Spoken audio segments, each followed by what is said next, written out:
નમસ્કાર મિત્રો, વાર્તા સાંભળવા માટે આવ્યા છો? ચાલો વાર્તાની શરૂઆત કરી, જેને સાંભળીને તમને મજા આવી જશે। અતિ ઠંડીના કારણે મને જલ્દી ઊંઘ આવી જતી। ઠંડીમાં સૂતી વખતે મને આખું શરીર ઢાંકવાની આદત હતી। થોડી વાર પછી મને લાગ્યું કે કોઈ મારી નજીક શ્વાસ લઈ રહ્યું છે। મને તેની શ્વાસનો અવાજ સંભળાયો। મેં જોયું તો મારી આંટી મારી બાજુમાં સૂતી હતી। તેણીને લાગ્યું કે હું તેનો પતિદેવ છું અને તે મને તેના પતિના નામથી બોલાવી રહી હતી, કારણ કે હું તેના રૂમમાં સૂતો હતો અને બીજું, હું સંપૂર્ણપણે ધાબળામાં ઢંકાયેલો હતો। આંટીએ કહ્યું, તમે ઘણા સમય પછી આવ્યા છો। શું તમે જાણો છો કે હું તમને કેટલી યાદ કરું છું? હું ઘણી રાત સૂઈ નથી। જો તમે આવો છો તો તમે મારામાં ધ્યાન આપતા નથી। અને તેના હાથ મારી વસ્તુ સુધી પહોંચી ગયા હતા। મને બધું ખબર હતી, છતાં મેં ઊંઘવાનો ઢોંગ કર્યો, કારણ કે આજે મને ખૂબ સારું લાગી રહ્યું હતું અને તે હાથનો સ્પર્શ મને સ્વર્ગમાં લઈ જઈ રહ્યો હતો। પણ કલાક પછી અંકલ ઘરે આવ્યા। હું મારા અંકલ અને આંટી સાથે રહેતો હતો। મારા અંકલના પહેલા લગ્ન થયા હતા, પરંતુ તેમની પહેલી પત્નીના મૃત્યુ પછી તેમણે ફરીથી લગ્ન કર્યા। મારી આંટીનો દીકરો હોસ્ટેલમાં રહેતો હતો। તેમની બીજી પત્ની ખૂબ જ સુંદર હતી, પણ મારા મનમાં તેના વિશે કોઈ નકારાત્મક વિચારો ન હતા। મારું મારા અંકલ સાથે રહેવાનું કારણ એ હતું કે તેમનો અકસ્માત થયો હતો, તેથી તેમને કોઈની જરૂર હતી જે તેમને હોસ્પિટલ લઈ જાય અને તેમના માટે કામ કરે, કારણ કે મારી આંટી એકલી હતી। તેથી મારા અંકલે મને મદદ કરવા માટે ઘરે બોલાવ્યો। તેમની સાથે રહ્યાના થોડા દિવસોમાં મારા અંકલ સંપૂર્ણપણે સ્વસ્થ થઈ ગયા। કામ પર પાછા ફર્યા। હવે મારું બધું કામ ઠપ થઈ ગયું હતું, તેથી મારે જવું પડ્યું। મેં મારી આંટીને કહ્યું કે હું અઠવાડિયામાં પાછો આવીશ। પછી હું ઘરે ગયો અને આગળની પરીક્ષાનું ફોર્મ ભર્યું। તે પછી હું મારા અંકલ પાસે પાછો ગયો। તેઓ 3 દિવસથી કામ પર ગયા હતા। હું આ વર્ષની પરીક્ષામાં નાપાસ થયો હતો। હું ખૂબ જ દુઃખી હતો, તેથી મેં ભણવાનું શરૂ કર્યું અને હું લાઇબ્રેરીમાં ગયો અને અભ્યાસ શરૂ કર્યો। એક દિવસ મારી લાઇબ્રેરીની લાઇટ બંધ થઈ ગઈ। મને ખૂબ ગરમી લાગી રહી હતી, તેથી હું ઘરે આવ્યો। જ્યારે હું ઘરે પહોંચ્યો ત્યારે મેં જોયું કે આંટીનો દરવાજો બંધ હતો। અંકલ કામ પર બહાર હતા, તેથી મને થોડી શંકા ગઈ। મારી આંટીના રૂમમાંથી અવાજ આવી રહ્યો હતો। ઉત્સાહથી મેં બારીમાંથી અંદર જોયું અને મારી સામેનું દૃશ્ય જોઈને હું ચોંકી ગયો। આંટી પોતાના મોબાઈલ ફોન પર કંઈક જોવામાં વ્યસ્ત હતા। તેમના હાથ હજુ પણ વ્યસ્ત હતા। તે કંઈક જોઈ રહી હતી। તેના ચહેરા પર તેની ભૂખ થઈ હતી। થોડીવાર જોયા પછી હું બેચેન થઈ ગયો। મેં જે જોયું તેનાથી હું ગભરાઈ ગયો। પછી હું રસોડામાં ગયો અને જોરથી વાસણો ફેંકી દીધા। પછી મારી આંટી ઊભી થઈ અને રસોડામાં આવી। તેણે મારી સામે જોયું અને પૂછ્યું, તું ક્યારે આવ્યો?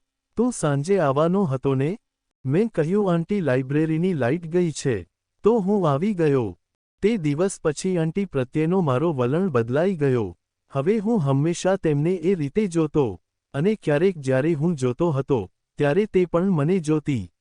શરૂઆતમાં હું આંટી સાથે વધારે વાત કરતો નહોતો, પણ સમય જતાં અમે દોસ્ત બની ગયા।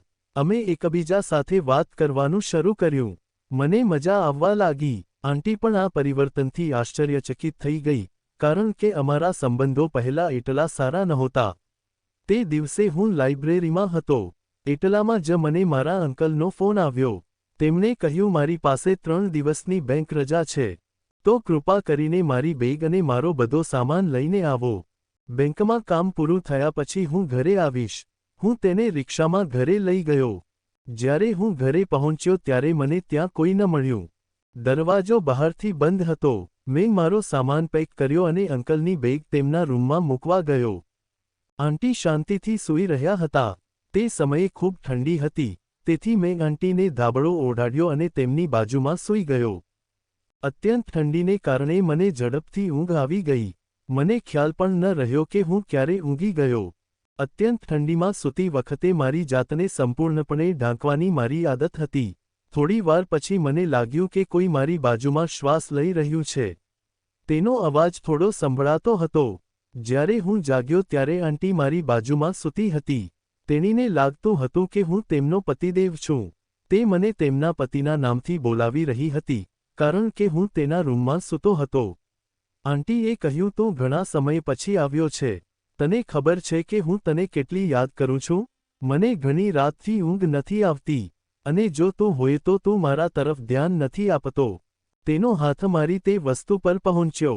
મને બધું ખબર હતી, છતાં મેં ઊંઘવાનો ઢોંગ કર્યો, કારણ કે આજે મને ખૂબ સારું લાગી રહ્યું હતું, અને તે હાથનો સ્પર્શ મને સ્વર્ગમાં લઈ જઈ રહ્યો હતો. પણ અડધા કલાક પછી અંકલ ઘરે આવ્યા અને આંટી સાથે વાત કરવા લાગ્યા. અંકલ મારા વિશે પૂછી રહ્યા હતા. આંટીએ કહ્યું તે તેના રૂમમાં સૂઈ રહ્યો છે. આ સાંભળીને હું જાગી ગયો. તે રાત્રે પછી અમે રાત્રિભોજન કર્યું. હું ટીવી જોવા બેઠો. અંકલ તેમના રૂમમાં સૂઈ ગયા, અને આંટી રસોડામાં વ્યસ્ત હતા. થોડી વાર પછી આંટી પોતાનું કામ પૂરું કરીને મારી બાજુમાં આવીને બેઠી. તે થોડી વાર ચૂપ રહી. પછી આંટીએ પૂછ્યું, તમને સારું લાગે છે? મેં કહ્યું, મને સારું છે. પણ તમે આ કેમ પૂછો છો? તેણીએ જવાબ આપ્યો, મેં પૂછ્યું, કારણ કે તમે આજે મારા રૂમમાં સૂતા હતા. આંટી હવે જાણવા માંગતી હતી કે હું તે રાત્રે સૂઈ ગયો હતો કે નહીં. મેં આંટીને કહ્યું, અંકલએ મને કંઈક લાવવા કહ્યું હતું, તેથી હું તે લઈને આવ્યો હતો. હું અંકલનો બેગ રૂમમાં મૂકીને સૂઈ ગયો હતો. મને ખબર પણ ન પડી કે હું ક્યારે સૂઈ ગયો. આંટીએ કહ્યું, હું અંદર આવી ત્યારે તું ગાઢ ઊંઘમાં હતો. મેં તેની તરફ જોયું અને કહ્યું, હું પહેલાં સૂઈ ગઈ હતી, પણ તું અંદર આવ્યો ત્યારે હું જાગી ગઈ. જ્યારે હું વાત કરી રહી હતી, તેણીએ ગભરાઈને મારી સામે જોયું. તેણીએ કહ્યું, હું આવી પણ તમે જાગ્યા નહીં. તેથી હું તરત જ નીકળી ગઈ. તેથી મેં આંટીને કહ્યું, મને તમે જે કહ્યું અને કર્યું તે બધું યાદ છે. હવે તેણીએ મારી સામે જોયું. શું કહેવું તે ખબર ન હતી. મેં કહ્યું, હું ગાઢ નિદ્રામાં હતો. જ્યારે તમે આવ્યા ત્યારે હું થોડો જાગી ગયો. પણ તમે મારા ખભાને સ્પર્શ કર્યો. પછી એક વિચિત્ર સંવેદના મારા પર છવાઈ ગઈ. જાગૃતિ એટલી તીવ્ર હતી કે એવું લાગ્યું કે જાણે હું સ્વપ્નમાંથી જાગી ગયો છું. તેણીએ મને પૂછ્યું, જો તું ઊંઘ્યો ન હતો, તો મને કેમ ન કહ્યું? મેં જવાબ આપ્યો, હું સંપૂર્ણપણે જાગી ગયો. ત્યાં સુધી મને તારો સ્પર્શ અનુભવાયો. હું સૂઈ રહ્યો હતો, જેથી તને પછી ખરાબ ન લાગે. અને તે દિવસે તું રૂમમાં શું કરી રહી હતી? તારા મોબાઈલ ફોન તરફ જોઈ રહી હતી. મેં પણ એ જોયું છે. હવે તે ધ્રુજવા લાગી. તેની આંખોમાં પાણી આવી ગયા. તેણે મને ધીમા અવાજે કહ્યું, તને બધું ખબર છે. તારા અંકલ 7 દિવસથી ઘરે નથી આવતા. ત્યાં સુધી હું કંઈ કરી શકતી નથી. આજે જે થયું તે ભયંકર હતું. મેં તેની તરફ જોયું અને કહ્યું, કાશ હું તમારી મદદ કરી શકું. તો તેણીએ મારી સામે વિચિત્ર નજરે જોયું અને કહ્યું, હવે જ્યારે તને બધું ખબર છે, તો તારે મારા માટે કંઈક કરવું પડશે. હું ઉત્સુકતાથી તેની પાસે ગયો અને પૂછ્યું, એ સમય ક્યારે આવશે? તેણીએ મને સ્મિત આપ્યું અને કહ્યું, હમણાં નહીં, પછી. તેના અવાજમાં અસ્પષ્ટ જિજ્ઞાસા હતી. ધન્યવાદ દોસ્તો વાર્તા સાંભળવા માટે.